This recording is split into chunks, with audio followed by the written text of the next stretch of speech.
What's up, y'all? It's your boy Kafani, and I'm with my girl Keldamuzik. This the Bayonaire podcast. You know what I'm talking about? We definitely rich in BayArea culture, powered by BayAreaCompass. You know what I'm talking about? Um, we here to talk about the latest and greatest news, hip hop, politics. We talk about everything. Um, First thing I want to get into is you heard about Lil Durk new album that just dropped? Yeah. Yep. Uh, uh, man, he number one. He had he had like all top all top spots instead of like one. Like Damn. he did the Drake. Wow. Yeah, little Dirk, Well, I Little Dirk popping.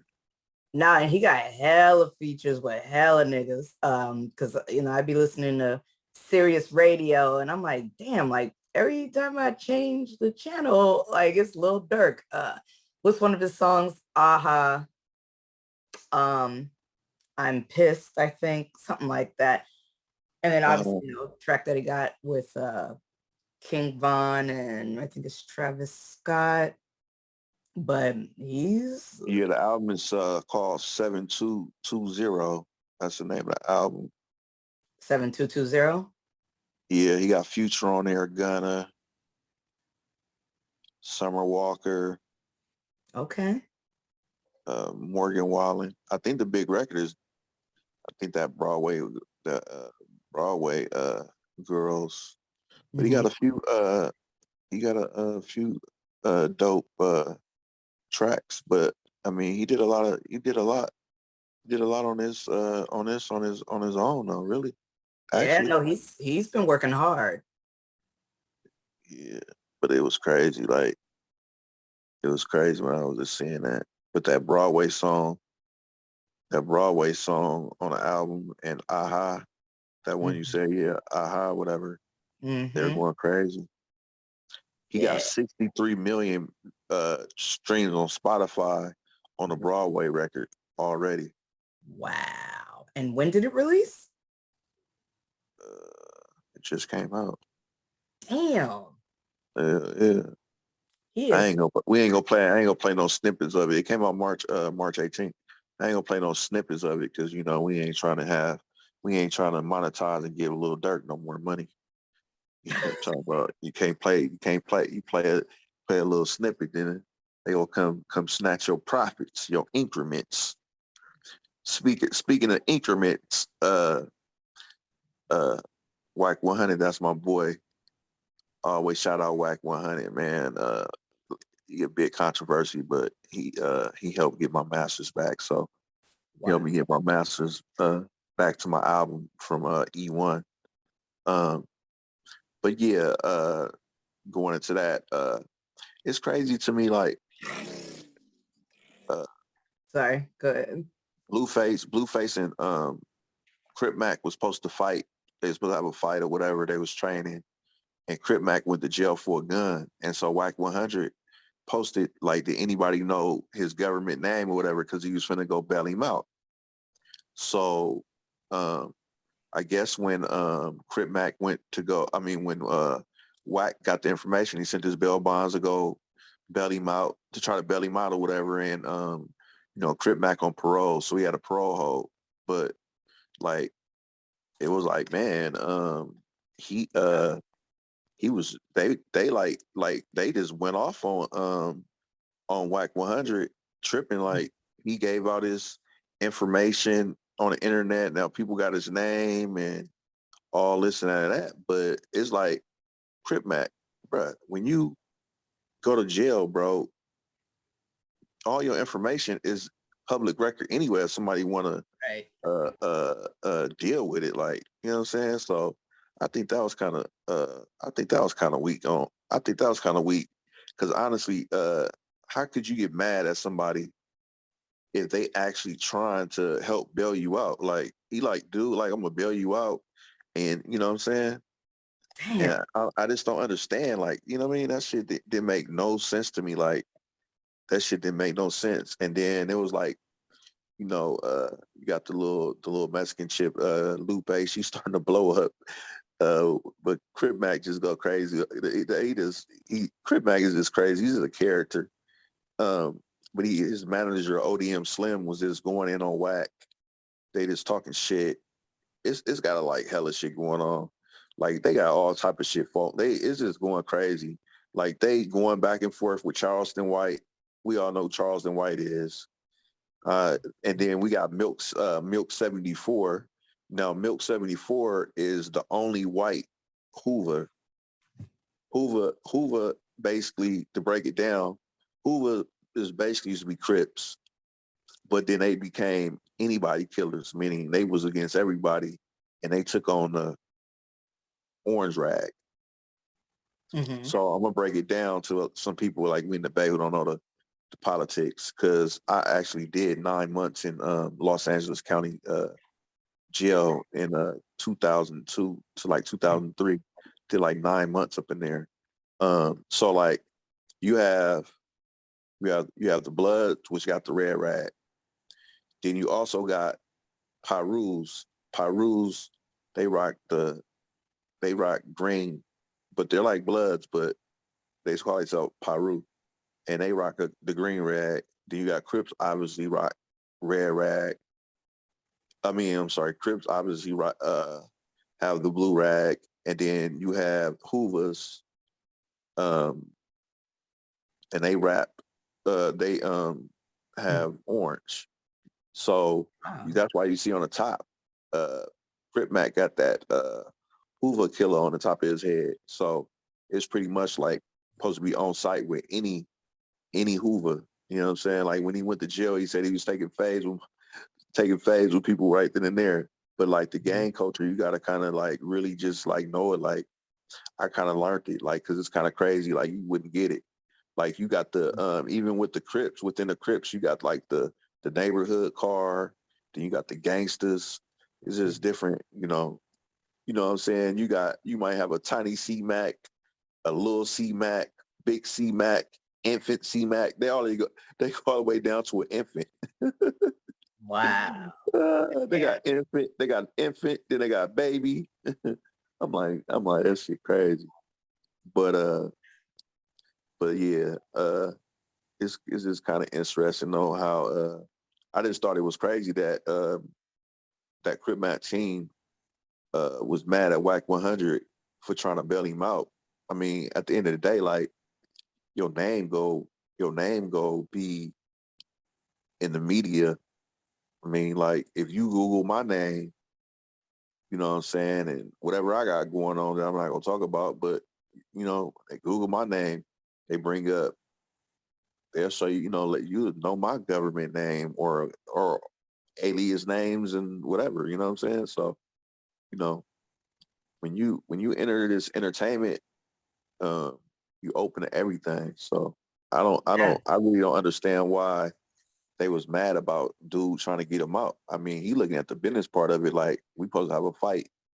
I got money involved with investing in this dude, so I want to help dude get out, and then we worry about the money situation later. Where as opposed to yeah, I got money, you know what I mean, whatever, and then come to find out he had to use his YouTube money to bail himself out.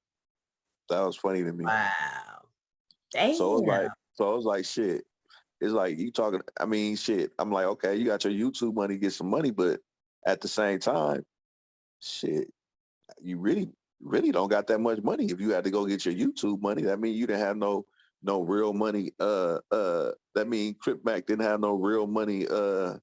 Outside of that. YouTube. outside of YouTube money. So obviously you don't got that much increment stacked. You fired me. You fired me. Dude, crazy though. Look, he at least he didn't have to go through bail bonds or any of the other sources. He did. No, he still had to get bail bonds. He still had to get bailed out. Oh, okay. But Mac, I'm just saying, Wack100 had his bail bond. Wack100 already got a bail bonds, so he's gonna use his bail bonds and get him out and all the shit. And was go, and was go just they'll handle the business however they did it. But they took it as like a sign of a disrespect. I don't know.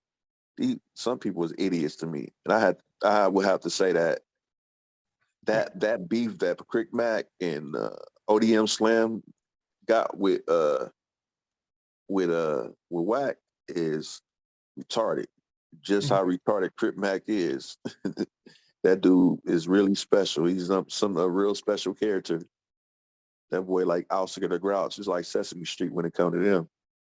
But you know what I'm saying? Shout out Crip Mack, Cookie Monster. Cookie Monster, I like that. Cookie Monster. Well, Popeye Monster in O English. Boy got to keep that OE. He got the OE. Instead of having the cookies, that boy got the OE and the Popeye's chicken. The Popeyes. You know, call that boy the Popeye Monster. Defy me. Nah, I'm just playing. I be on Clubhouse I be on Clubhouse crying when they be going at it. How you feel about Kanye? I do not pay attention to Kanye anymore. After, he started spazzing out and supporting Trump and, So like you don't got the new tea on him? No. Oh wow. Okay. So I haven't even watched his documentary that was released on Netflix. I mean, and it's funny, I love Kanye musically. You know what I mean? Like, he's a genius musically, but then it's like, I don't know, like him impregnating the Kardashians and then, you know what I mean, spazzing out and supporting Trump and trying to get people on that same page. It's just like, what's going on? You know what I mean? And I know, he lost his mom, which is, really sad. God rest her soul. But I don't think he's putting out the right message and the right influence on people right now, especially us young Black folks. You know what I mean? Well, I'm gonna tell you, I don't know. He put out Donda 2. Okay, so we got the NFT world, and he had this little device, and shit, the device costed $100 first week, like the first day or something like that. He sold 10,000 of them, and you only can get Donda 2 on that little device. So he basically made $1 million, like, in that one day, opposed to taking all this time through streams to get the $1 million. Like, he made $1 million faster that way than he would have the traditional way of putting it streaming. Then, he lost in court.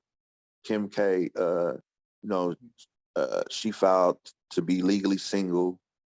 The judge granted it. And I don't think Kanye crazy for people's like saying he was like being a stalker because he bought the house across the street from the house, but he's saying that he bought the house across the street because he wanted to be able to co-parent. He actually was at the Warriors game with his son. I had oh, really? Yeah. He was at the game. I see him at the game. He was with his son. Okay. At the Oracle. But also, I mean, like, it's crazy because he went. Now, I don't know if you knew, but there was another sex tape that Ray J had with Kim K. So I did hear about that. So basically, however it went, Wack100, he hooked it up. Him and Game and Game and Kanye made a dope track on Game new single that's going crazy. Like, it's slap. It's a dope record. Like, I feel like it kind of brought Game back. It's called Easy. Yeah. Him and Kanye, yeah. So shit, that shit like gold already. I think it's gold already on his way to platinum. But pretty much like um they was like basically Kanye went and met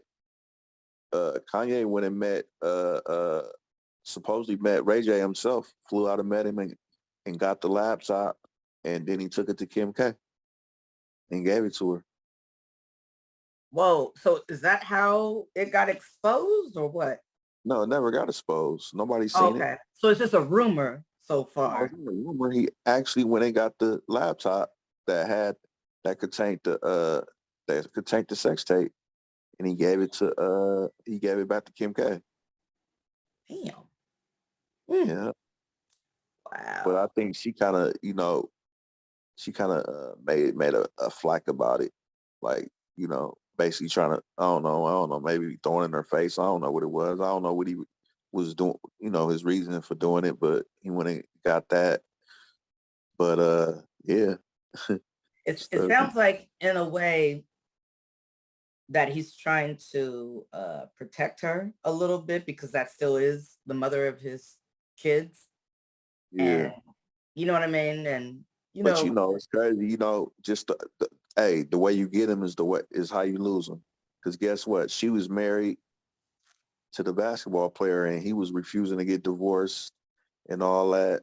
And I think she got pregnant. She was pregnant with their first baby while I think she was, while she was still married before the wait, marriage was finally. you talking about when she was with that one light skinned dude, the Chris NBA Humphrey. player? Yeah, Yeah, Chris Humphrey. And then she wasn't fully divorced with him.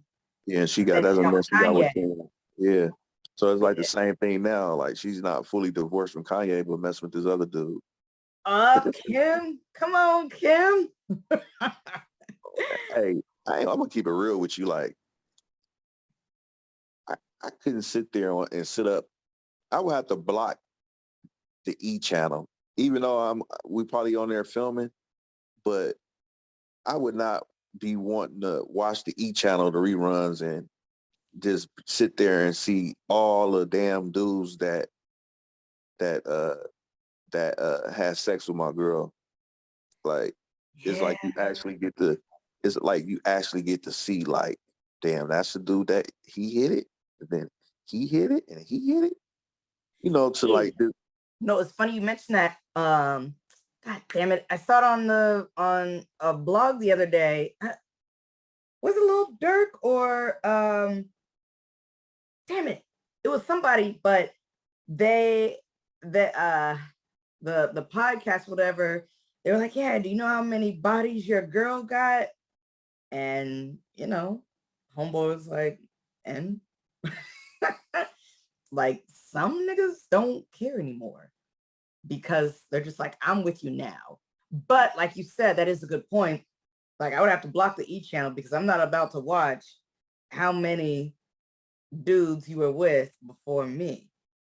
Man, but what's his name? Reggie, what's his name? Reggie Bush?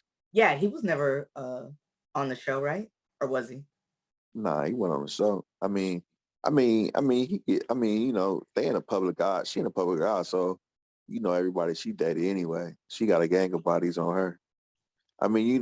It's just that stigma with women. Like a dude don't want to really know how many bodies that his female really got. Right. And then same way with the female. Like we don't want to know how many bitches you fuck. You know what I mean? Yeah. But I think females is more tolerant than men. Yeah. No, that's true. And the thing is, what we have to realize is, we're the ones getting plugged up. And so it's just kind of like when you got so many dudes plugging you up, like a guy could, have sex with any chick he wants. You know what I mean? Like you guys are men. But females, we're supposed to have respect for ourselves and, save ourselves for the right one. You know what I mean? Exactly. So it's like with so many dudes that ran up in her, it's kind of like, oh man, she community property. Because we all know Kim K community property. Shit. she world property. Shit, she show it all. Everybody know what that look like. So it ain't. I mean, shit. If you was to get it, I mean, you already know what it look like anyway. So shit, no matter anyway. But you know what though? Like how I feel about the Kardashians. Yeah, they try to emulate Black people and, date Black men and have Black babies and stuff. But Well, they all got black babies. They all got black babies, yeah, they all, including Rob Kardashian himself. And Kendall except, gonna be next. except the one sister. Oh, Courtney, the older one. Yeah, no, Yeah. Courtney. Yeah, I just look at it like the yeah. She's the Kardashians only one. thing. She's the only one that. Yeah, she's the only one that don't. She's the only one that don't. Got that. She got a. It's like, I don't know why you guys do with baby. these niggas. You know what it is, man. Once they go black, they don't go back. Exactly. I know. Tiger got to feel like an idiot. Hey, they said he was watching footage of Kylie's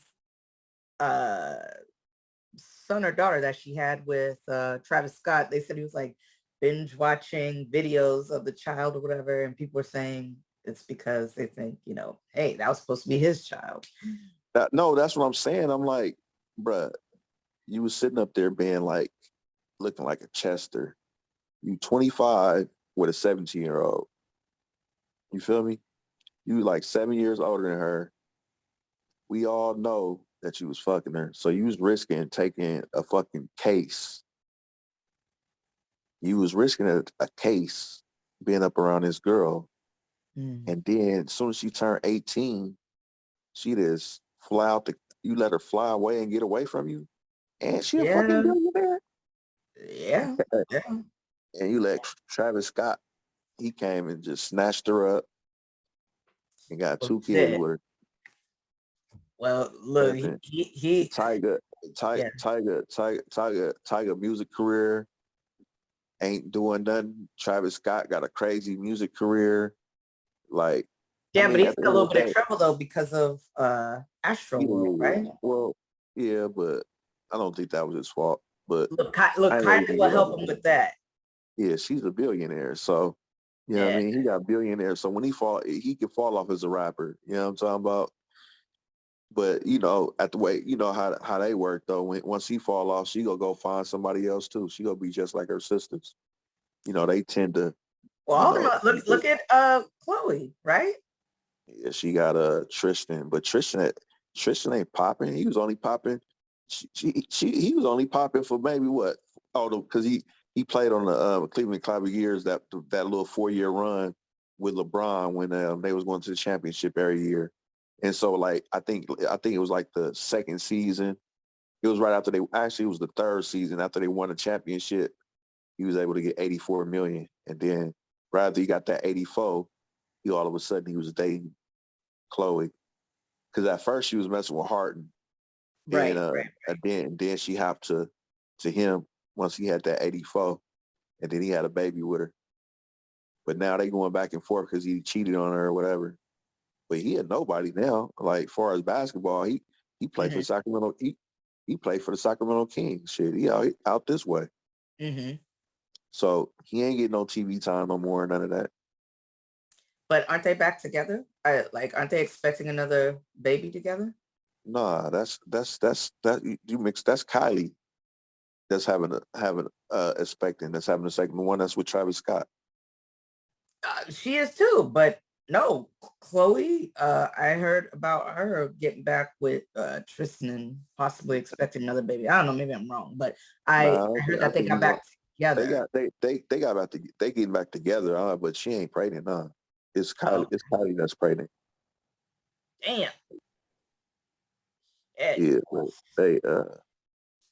they And look, what I was gonna say is I don't like the Kardashians. Yes, they do their little dirt or whatever, but I don't look at them as a threat or anything bad. Like, they don't do nothing bad. You know what I mean? They're just who they are. That's all. Exactly. Like, I don't think they affect culture Black culture in a bad way or anything. They're just them, and I know a lot of people be hating on them and stuff or whatever. And, I'm just kind of like, well, I don't think the Kardashians, they mind their own business. Yes, they be getting it on with different niggas, but I mean, that's their business. You know what I mean? So I don't know. I just don't have an issue with the Kardashians like other people do. You know what I mean? It's just kind of like, It's a lot of black women that does not like the Kardashians. Well, They have a lot of black women haters, but small minority. Because the other races loving them, so they could care less about a black chick, I think. Nah. Even though they mimic them, get their bodies made, got their bodies made, got their bodies in the image of a black woman. But it's just so crazy, like for especially Kim to, as technically, a white chick or a non-black chick or whatever, like she really put herself out there just getting the butt implants and tits and everything, because it's like Hollywood normally wouldn't want to see a white girl with that much meat on her, but she was just like, fuck it, I'm gonna be the first. She a lawyer now. Yeah, I saw, I heard, yeah. Got her law degree. Because I guess they got a new show. They show on Hulu now. Oh, on Hulu, okay. Yeah, they show on Hulu. They got a new new show coming. They coming back because I guess they was off the air. I don't watch none of the Kardashians or whatever, but I just know it was on E. But I guess they had stopped taping for a while. I think they took a break. They finalized their show like sometime last year, and so I think they're coming out with new content. They have new content now that's coming through Hulu, so it's gonna be on Hulu. It's not on a network or nothing like that. But I mean, that's pretty smart because no one actually watched the content on networks anymore. Everybody watches like, on demand, Hulu and all other stuff. Everybody streams now. Exactly. Everybody streams. Yeah. So the game is changing. So you really don't need to be on a big network. Want to let y'all know also, I've been getting hit up. By a lot of y'all who trying to get interviewed and things like that. And also got hit up about a few people who want to advertise some of their products and things like that with us. Contact BayAreaCompass and hit Lex at BayAreaCompass, and we definitely can set that up with y'all. This podcast is not necessarily going to be based on interviews, but we will be interviewing people, and we're going to focus on up and coming artists, and also not just artists, but just people in the Bay Area that's doing different things. So our focal point is not just artists. We're going to be doing interviews with, all walk of lives that have to do with Bay Area culture. You know what I'm saying? So yeah, and look, we're gonna talk about what is it? Crypto. We're gonna bring other people on here that talk about health. What else? Beauty, cosmetics. whatever. Like all walks of life. selling it, selling your CBD products. There you go. Yep. All that, it's a lot of different. I have a lot of acquaintances that's involved in a array of things. So we're pretty open to working with everybody to help get their agenda. That's right. Help get their brand out there, and really, we just at the end of the day, we just all need to support each other. That's all. Exactly. That's the whole thing. Is this overall support? That's like, That's my main thing. And just giving back. My main thing is to try to give back to the younger generation and show them the game because it was I wasn't the OGs of the game or whatever. Me as an artist, I wasn't really embraced into some of the, I mean, I mess with a lot of I mess with a lot of artists that came up or whatever, but I'm just saying it wasn't like I wasn't really just taught the game. With nobody that sat down and just talked the game to me. And I think that me knowing the game, the ins and outs, the business is that, you know, people don't know like when it comes to music that it's like 10% music, 90% business. Mm-hmm. And I think in the Bay Area, the main thing that's holding a lot of people back is the business. They don't know the business side. And also I think that the unity is not there. Like, you That's know, true. you just don't see a gang of people just collabing together. Is like, it's like always been that crab in the bucket mentality, and whoever popping the most, then they want to get the charging everybody and all that. And then some people take offense to that. And I mean, is different. It's everybody got it's levels to everything, it's levels to how you do things. Like, I mean, of course, a top dog artist is not gonna go do a free feature with a lower artist. I mean, it's just the way it go. I mean, But if it's if politics. it's politics, and I mean, it's just that people got to understand that, you know, certain artists might be able to trade feature for feature because they're certain caliber artists. So it's just different ways. I mean, you got to build relationships with people and do different stuff. So, I mean, it's been big artists that I had to pay to do a verse with, and it's been big artists that threw me a verse. You know what I'm saying? It's all based on a relationship, and it's any artist that that ever, if I did have to give them something, I built that relationship with them to where I never had to again. So, and at the end of the day, artists, up and coming artists, you got to understand that you just because you got to pay somebody to get on your song don't mean nothing. It's business. You know what I'm saying? So you got to expect that. Like when you hit an artist up, when you hit an artist up for a feature, you should expect that you hitting them up. So when you hitting them up, you should expect that they will want something, and you got to respect whatever price they say. You Yep. got to That's respect that, true. and it's up to you whether you want to do it or not, because that's their craft, and that's what they feel they're owed. So you can't go up to them and say, oh, this artist charged me this. I'm Right. like, artists hit me up all the time, and they'd be like, this artist charged me this. Well, shit, I don't care what they charge. This what I charge. And then a lot of times, to be honest with you, a lot of times I really don't like doing like features like all like that anyway, because I like my music to be a certain way. And then I like to be able to, I feel that it's just certain ways and certain, how can I say it?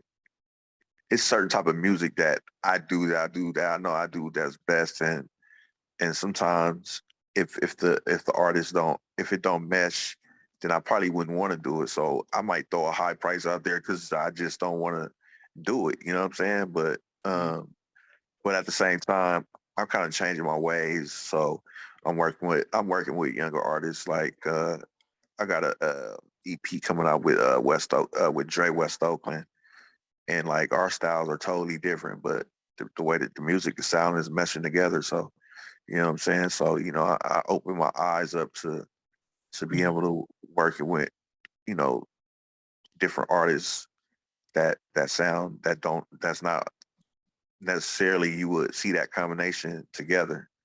But, at the end of the day it's music, and being music we create art. And so, as we create that art, that's what we doing, creating art. So, you know what I'm saying? It's all come together. I Yeah. mean, at the end of the So day, I put my all into everything I do. So I don't put no, I don't put no bullshit out there. Like if you hear my music, you go see that it was definitely some thought put behind it. Ain't just no anything. I just don't throw anything out there. So, and I just don't work with anybody for money. You know what I'm saying? So that's what it is. Mm-hmm. Yeah. I No, mean, my mouth a little dry, you know, my mouth a little dry. But yeah, no, but there ain't nothing wrong with it.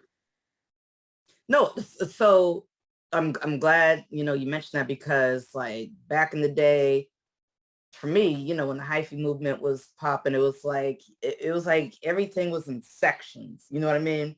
Like Yeah, you were at the top along with many other artists here in the Bay, and then you had like people like me where it's like, like, okay, you got good music, you do shows, but you ain't got no deal, you ain't got no major budget behind you or whatever. And so artists like us used to chase artists like you for a verse, for a cameo appearance, or can I open up for you? And yeah, I remember back in the day too, this guy was doing an event in San Mateo, whatever, and the flyer had you on it, like Kafani. It was just all you to the face. yeah. And then I was just like, I remember I emailed him. I was like, well, can I perform too? And he was like, why? And I'm like, well, you got Kafani performing. Don't you need more performers? And he was just like, that's Kafani. Who the hell are you? So Yeah, I've learned my lesson in the game, and everything is all about status. You know what I mean? What yeah, have you accomplished? What's your track record? And you obviously had that, so you have every right to. You could charge a nigga like $5,000 a verse if you wanted to. You know what I mean? Because you yeah, have that track record. Whereas me, I'm still growing. I'm getting there, but can't charge yeah. no $5,000 yet. Exactly. Hell yeah. Nah, Mhm. I mean, shit. You know, at the end of the day, I mean, if somebody spent 5,000 women, it's for sure. If they promote it, they'll get it back. Because I do have a steady fan base that listens to my music. So I mean, it's all at the end of the day is about the promotion of it. Mhm. Like, I mean, you could do a big feat. You could do music with like, like I got a song with Gucci Man. You gotta have a song with Gucci Man, but it ain't gonna go nowhere unless you promote it. And a lot Right, of people right. think that just because they do a song with a big artist, they think that it's gonna do something because they got that big artist. Because they look at that big artist page and see that when they drop something, that shit get a million views in a few days. So they think when they drop they shit that it's gonna get a million views in a few days, but it's not true. It's because that artist has a fan base that's anticipating them to drop and they already watching. But you as an artist, as an up and coming artist, you don't have that fan base. So it's like when you doing your thing, that's what I tell artists. I tell artists that if I'm charging you to do a verse, that if I'm charging you to do a verse, I'm not just you know, we can work it out where, you know, I come and do a video with you and I come and do a video with you. Mhm. We we do um like, I said, I might let you come open up with me. Uh, I might, I might do another song with you. I might hook you up with other producers. It's a whole thing that comes along with doing business with somebody. When you're doing business with somebody, that means you have the opportunity to just get tied into a whole nother, whole thing. Or you might just do business with somebody you never talk to them again. It just all depends on that human to human connection. But And it the depends on door the is way you open. move. You know what I mean? Yeah. Cause Like, like I ain't gonna lie to you, like I turned me doing music with Keith the Sneak to me being on tour with him, at the height of his career. I was with him. I was everywhere. You know what I'm saying? And me just being cool with Fab, me and Fab turned out to be, you know, right now Fab is a, he's really a friend. You feel me? He ain't just like a rap associate. He's a friend. You know what I'm saying? Just like his Keek. Keek, I look at Keek as family. Yeah. And Fab, that's a friend, and we started out, and we ended up putting it together, ended up just putting it together, and shit, I asked him, man, let me open up, and shit, I went around everywhere.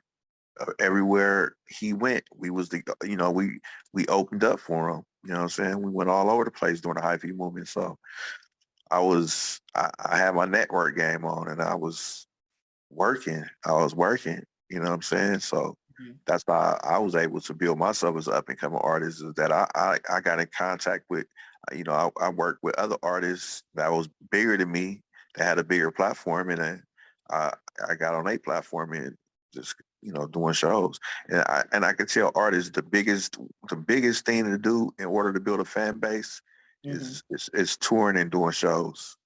That's about the best.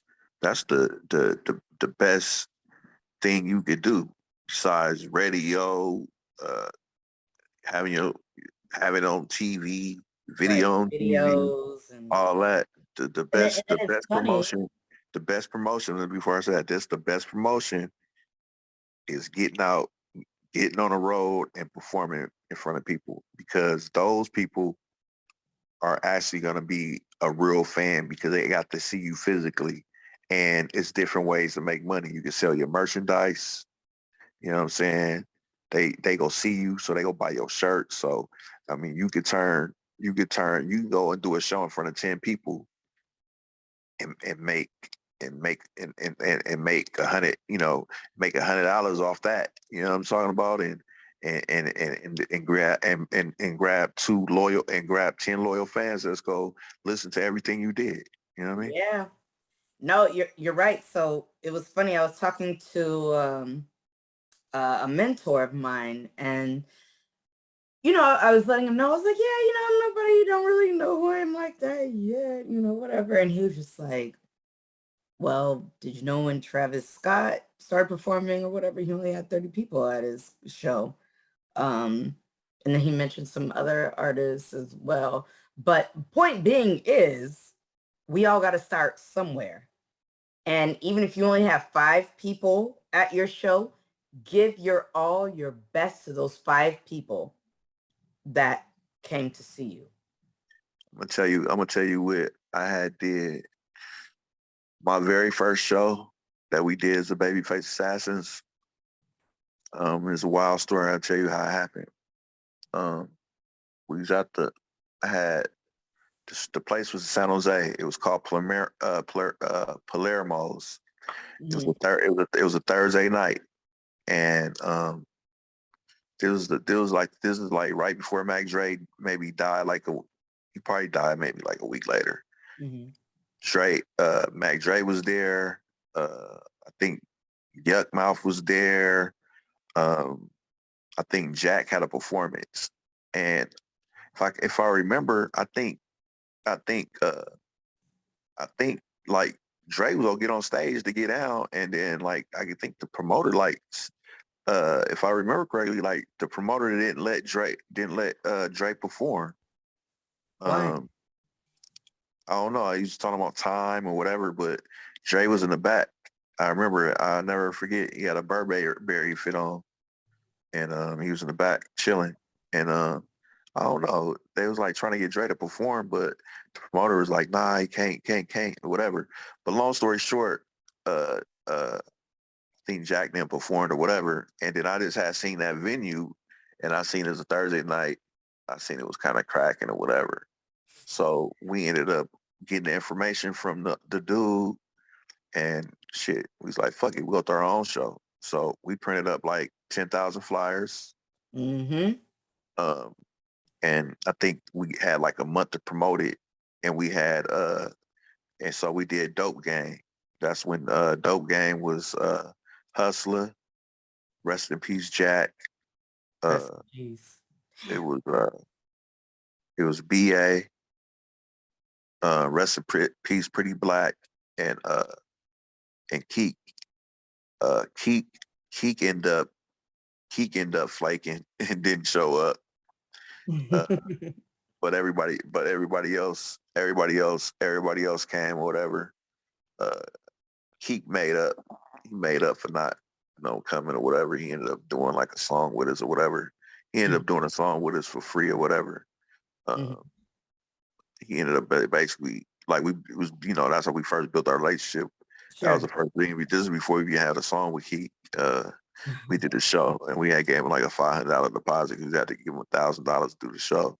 But he ended up not coming, and he, like I said, he made up for it or whatever, and hopped on a song with us or whatever, and so it was all good.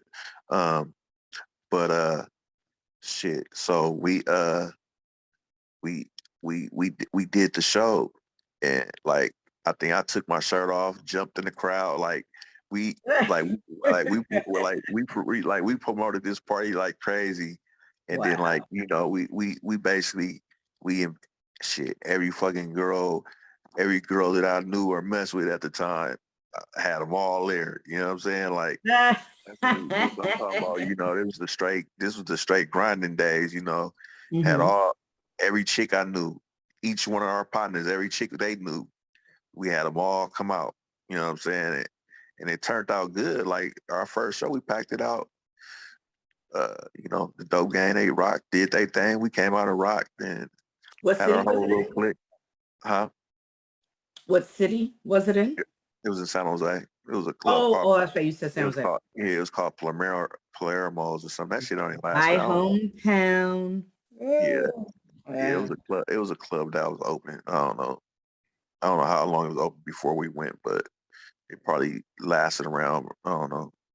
It was just in 2004, but it was our first show or whatever. And like I said, we threw it ourselves, and that shit was popping. Right. No politics, no having to do with promoters, and didn't have to worry about no promoters, politics, nothing. We did our own thing. Yeah, we did our own thing, and then I think we hired DJ Backside. So political thing. She was a DJ at Cameo at the time. So, and she was a DJ that was giving us a shot. So right, she was spinning a lot of Bay music. Yeah, she was spinning music then at the time and shit, and we just trying to find songs to get spent. So it was a starting out experience, but it went good. But anyway, y'all, enough of that. We finna get ready to wrap it up. It's another episode of the Bayonaire podcast. It's your boy Kafani the Ice King and my girl Keldamuzik, powered by BayAreaCompass. We'll check y'all out next time. All right. Peace out, y'all.